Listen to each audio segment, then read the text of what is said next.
Hello बच्चों। तो पिछली कक्षा में हमने 30 तक की गिनतियां पढ़ी थीं।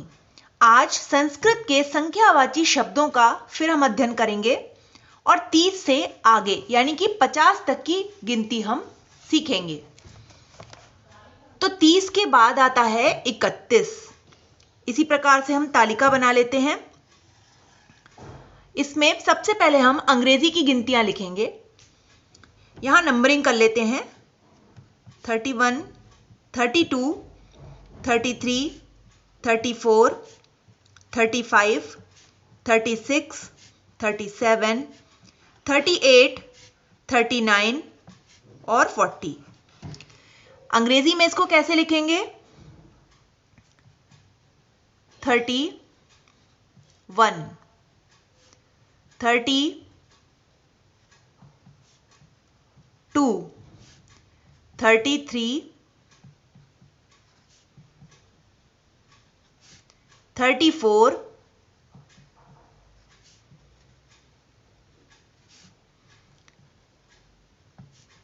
35,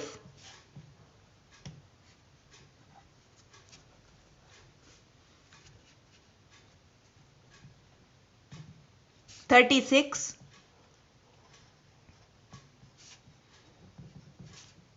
37,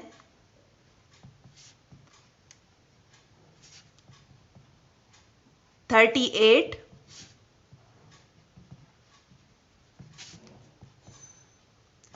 39 और 40। तो जिस प्रकार अभी तक हमने पढ़ा था उसी प्रकार आगे भी हम गिनतियां सीखेंगे।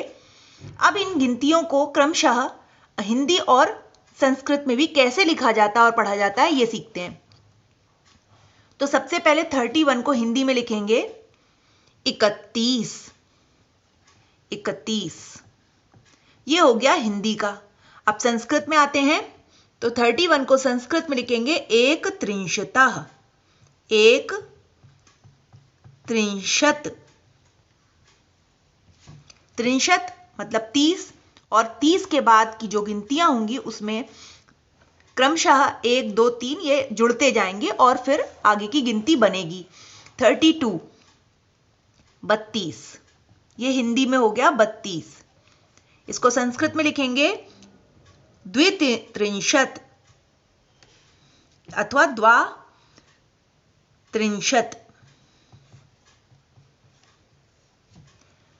33 यानी कि 33।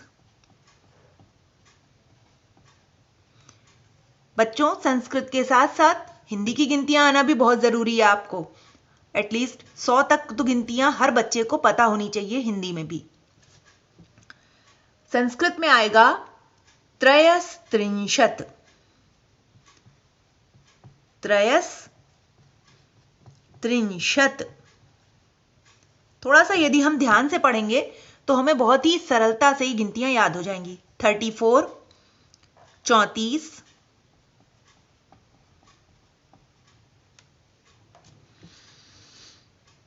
चतुस्त्रिंशत चतुस्त्रिंशत,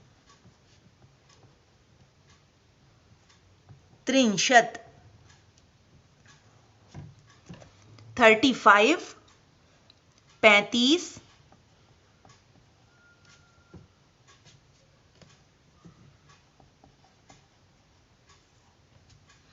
और संस्कृत में पंचत्रिंशत।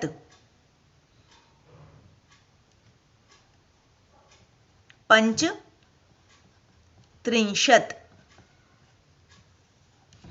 अब आता है 36 यानी कि हिंदी में लिखेंगे 36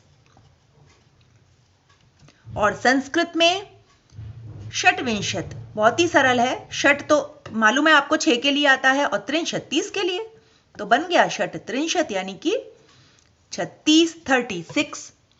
अब आता है 37 यानी कि 37। इसको हिंदी में लिखेंगे 37 और संस्कृत में सप्तत्रिंशत। सप्तत्रिंशत। अब आता है 38 यानी कि 38। और संस्कृत में अष्टत्रिंशत्।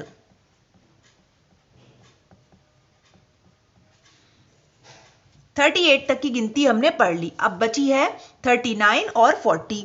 तो 39 को हिंदी में लिखेंगे 39।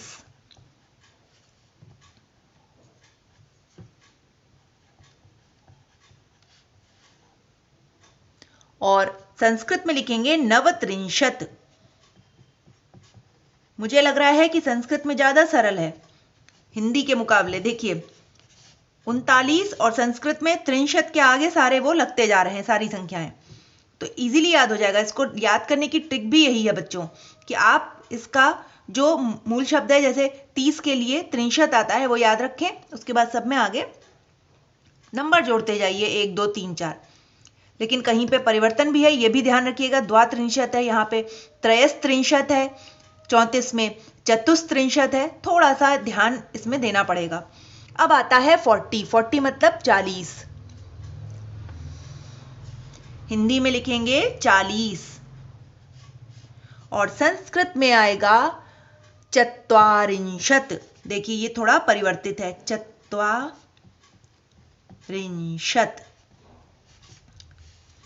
ठीक है, तो ये हो गई हमारी संस्कृत, हिंदी और इंग्लिश में 31 से लेके 40 तक की गिनतियां।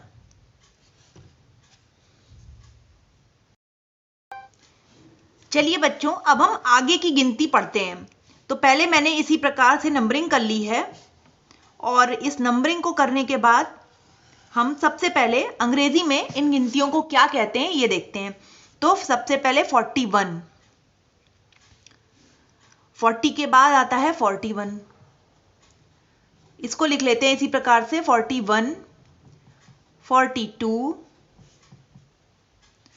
43, 44,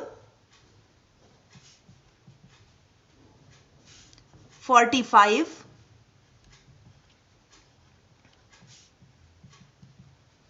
46, 46, 47,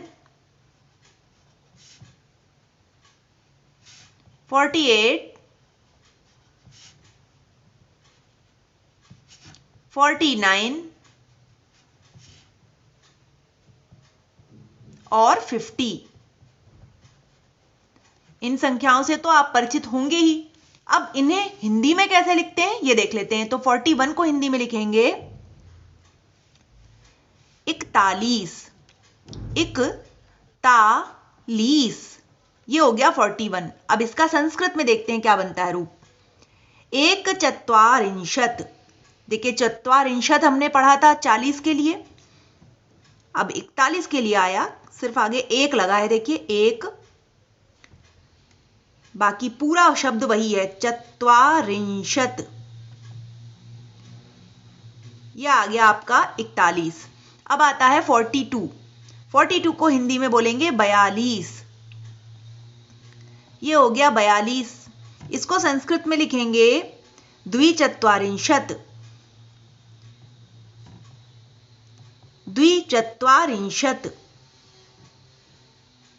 अब आता है 43, यानी कि हिंदी में हुआ 43। 43। और संस्कृत में बहुत सरल है, त्रिचत्वारिंशत्। सिर्फ आगे त्रि लगा है, त्रिचत्वारिंशत्। देखिए कभी कभी हमें लगता है कि संख्याओं का क्या होगा, संख्याएं क्यों सीखनी है। लेकिन बच्चों, जब हम कोई लेसन पढ़ते हैं, पाठ पढ़ते हैं संस्कृत में, उसमें कहीं कोई गिनती आती है या कोई हमारे प्रश्न में ऐसी गिनती आती है, तो अगर हम उससे अनभिज्ञ हैं तो हमें बहुत परेशानी होती है, हमारा जो प्रश्न है वो गलत भी हो जाता है। इसलिए हर चीज की जानकारी होना, पता होना जरूरी होता है। अब आता है 44, यानी कि 44। 44 को संस्कृत में लिखेंगे चतुश्चत्वारिंशत्। चतुश्चत्वारिंशत्। फिर आता है 45, यानी कि 45 हिंदी में, और इसको संस्कृत में लिखेंगे पंचचत्वारिंशत्, पंचचत्वारिंशत्। अब आता है 46 यानी कि 46। हिंदी में हो गया, संस्कृत में षट्चत्वारिंशत्।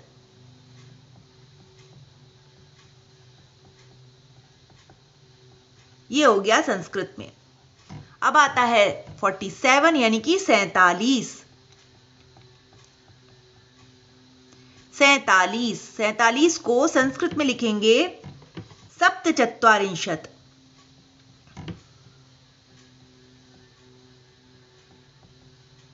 थोड़ा सा ध्यान दें, बहुत सरल है संस्कृत की गिनतियां। अब आता है 48 यानी कि 48, बल्कि मैं तो कहूंगी हिंदी से ज्यादा सरल है। और इसमें अष्ट चत्वारिंशत्।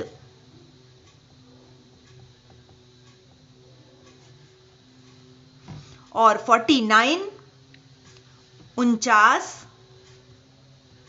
हिंदी में, और संस्कृत में नवचत्वारिंशत्।